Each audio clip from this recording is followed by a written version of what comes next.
अल्लाहु अल्लाहु अल्लाहु अल्लाहु अल्लाहु अल्लाहु अल्लाहु अल्लाहु। पूछा गुल से मैंने कि ऐ खूबरू तुझ में आई कहाँ से नज़ाकत की बू। इसके बाद अजहान सल्लमहू को आवाज दूंगा, वो आए तकरीर पेश करें। अजहान सल्लमहू।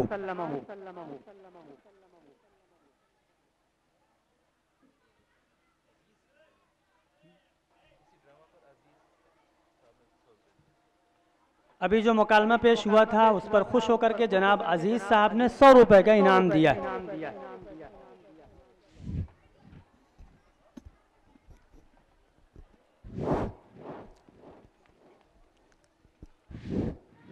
अस्सलामु अलैकुम व रहमतुल्लाहि व बरकातुहू।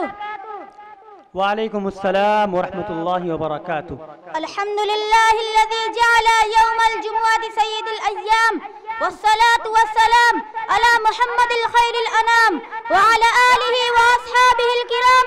अम्मा बाद फ़क़द क़ाल अल्लाहु तआला अऊज़ु बिल्लाहि मिनश शैतानिर रजीम बिस्मिल्लाहिर रहमानिर रहीम या अय्युहल्लज़ीना आमनू इज़ा नूदिया लिस्सलाति मिन यौमिल जुमुअह फसअू इला ज़िक्रिल्लाह व ज़रुल बैअ ज़ालिकुम खैरुल लकुम इन कुंतुम तालमून। मोहतरम हाज़रीन, अभी मैंने आपके सामने सूरह जुमा की एक आयत तिलावत की है। इसका तर्जुमा यह है कि अल्लाह जल्ल जलालुहु व अम्मा नवालुहु इरशाद फरमाता है, ऐ ईमान वालो, जब जुमा के दिन तुम्हें नमाज के लिए पुकारा जाए तो अल्लाह के जिक्र की तरफ चल खड़े हो और खरीदो फरोख्त बंद कर दो, यही तुम्हारे लिए बेहतर है। अगर तुम जानते हो तो हर मुसलमान को मालूम है कि अल्लाह ताला ने दिन और रात में 5 नमाजें फर्ज फरमाई।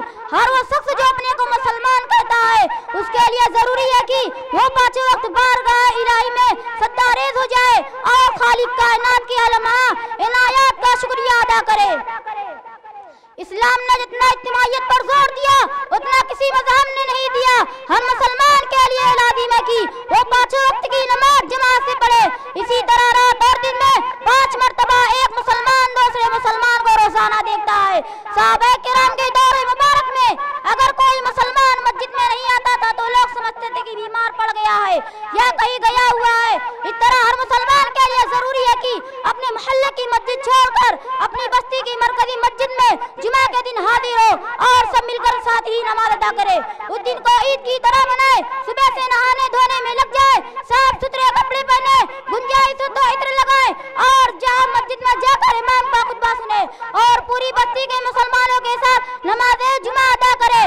हुजूर सल्लल्लाहु अलैहि वसल्लम ने जुमा के दिन को ईद का दिन कहा है। बड़े अफसोस की बात है कि मुसलमान मौजूदा दौर में उन सब चीजों से लापरवाही बरतने लगा है। जरूरत इस बात की है कि लोगों की दुनिया की अहमियत समझाई जाए।